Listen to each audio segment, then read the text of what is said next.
বৈরী আবহাওয়া ও বঙ্গোপসাগরের সৃষ্ট নিম্নচাপের কারণে বরিশালের অভ্যন্তরীণ রুটে বন্ধ থাকা লঞ্চ প্রায় 16 ঘন্টা পর চালু হয়েছে। রবিবার সকাল 8:10 বরিশাল নদী বন্দর থেকে লঞ্চ চলাচল শুরু হয় বলে জানান বন্দর কর্মকর্তা ও বিআইডব্লিউটিএ বরিশালের উপপরিচালক মোহাম্মদ আব্দুর রাজ্জাক।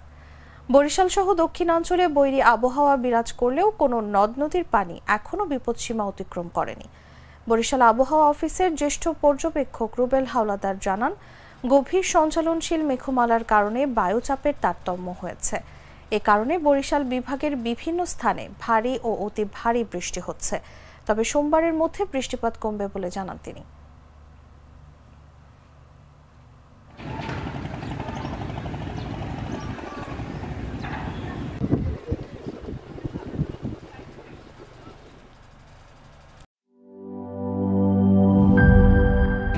স্যার, আমাদের নতুন প্রোডাক্ট সিক্সার্স।